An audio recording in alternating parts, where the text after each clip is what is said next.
I must escape the ruins of my life, so I venture into the wilderness. Hiking, camping, and rock climbing have always been in my blood, but all my acquaintances say I might have overdone it. They could be right. However, when I look at my view, I am reassured of my decision. I have a 360-degree panorama of the majestic Alpine mountain range in a remote part of the north-central area of Switzerland, with almost unlimited visibility on this clear day. Precipitous, snow-capped summits reach for the blue sky in every direction. Deep green forests extend as far as the eye can see in the valley below. I stand on the edge of the balcony of the Gletschorhorn Alpine hut, watching the sunrise with a steaming mug of coffee. The Alpine hut is a 14-foot square wooden cabin perched on the edge of a cliff. Glass windows line every side, providing an unobstructed view of the surrounding forest. Inside, there is everything I need to spot snowfalls and blizzards. Plus, all the supplies I need to survive. The nearest human is a day's hike away. So yes, maybe I went a little overboard when I quit my job, left all my electronics at home, and hiked out here with nothing but my clothing, a few supplies, and about 20 romance novels. But after what I've been through in the last couple of months, I think it's understandable. The crackle of the portable satellite radio sounds from inside the cabin, my single tether to humanity. Olivia, this is Michael at the Munch's Jock Hut. Do you copy? Over. I open the cabin door and enter the sparsely furnished room that serves as my summer residence. The handheld radio is resting on the table. Michael, this is Olivia at the Schreckhorn Hut. I read you. Over. Hey, Olivia, good to hear your voice. We have a lost hiker. Pretty far from you, but I wanted to give you a heads up. Caucasian male, 26, blue jacket, last spotted yesterday afternoon. Over. Copy that. I'll keep an eye out for him. Over. Also, you might see a few search and rescue people in your area. Might get kinda crowded. And by that, I mean you might actually see another person. Over. I chuckle to myself. I consider myself warned. Over. There is a bit of a pause before the next transmission. How are you doing out there, Olivia? Are you holding up? Over. Michael's voice, which is usually all business, has softened. Yeah. Thanks for asking. I'm doing fine. Over. Okay. Know that I'm here if you need to talk. It can get lonely out there. Over. His concern is well-meaning, but like always, it triggers bad memories. I moved out here to avoid that. Copy that. I'm good for now. I'll let you know if that changes. Over and out. I turn off the radio and cry a little as the thoughts of my ex-husband David flood my mind. The memory of me walking in on him cheating with our mutual best friend, Sarah, is still vivid, despite being almost 6 months ago. I came out here to be as disconnected as possible because everything reminded me of the life I once had. But I shake off those memories, tighten my boots, and throw some supplies in my pack. Time to head out for my daily hike. Getting down from Gletschorhorn is always an adventure. One of the more technical mountain huts to get to, it requires some moderate rock climbing skills. It's about 200 feet. When I get closer, I realize that it's the lost hiker that Michael had radioed about earlier. He looks exhausted and is shivering in the cold water. Are you okay?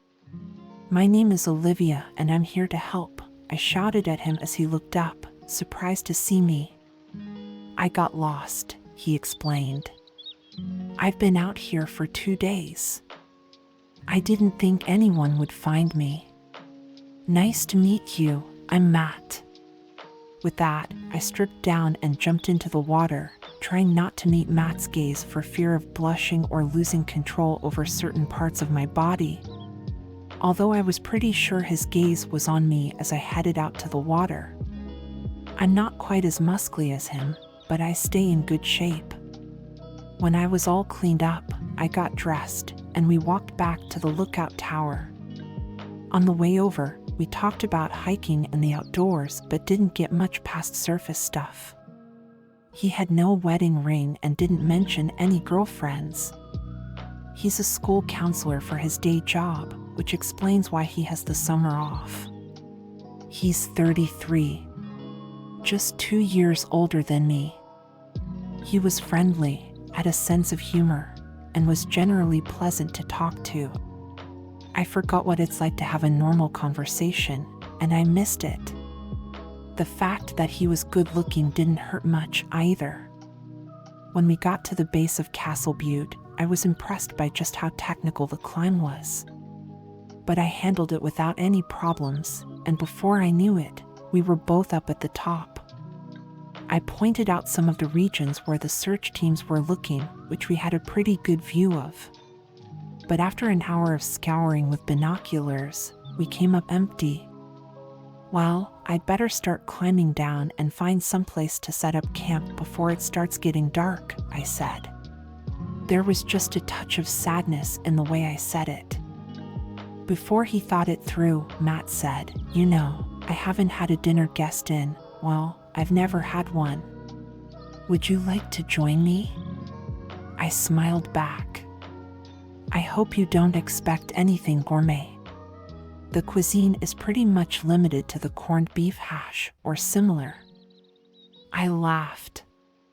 The company should make up for the food, I said, staring right at him. At this point, it was pretty clear I was flirting, and Matt freaked out a bit. He wasn't sure if he was over his messy breakup. But my smile was so warm, and my face was so handsome that he ignored those nagging thoughts and just went with it. He tried his best to make a nice meal, pulling out canned beef and green beans. He sprinkled in a few spices to enhance the taste and mask the canned flavor. So what makes a person decide to come out here for the summer? I asked. He took a deep breath and decided to be direct. My wife and I divorced a couple of months ago. She cheated. It ended ugly. I had to get away. Then he held his breath.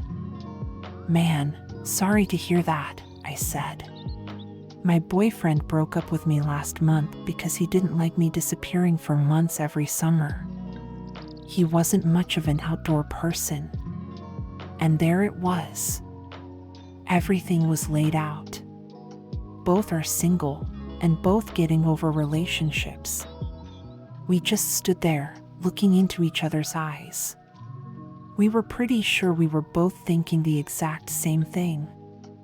I had the good sense to take the food off the stove before we ran into each other's arms and started kissing with a longing that only months of pent-up sexual desire can create. We had our clothes off in moments, and we were on his little bed, grinding our bodies together. It was the best sex I had ever had, and I couldn't believe it was with someone like Matt.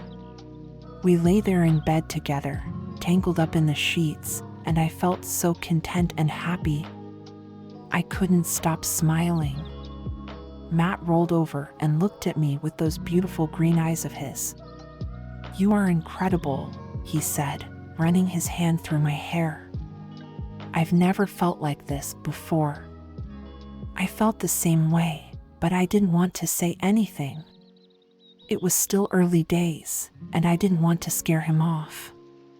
I just wanted to enjoy the moment and see where things went. As we lay together, I couldn't help but think about how much I wanted to be with him.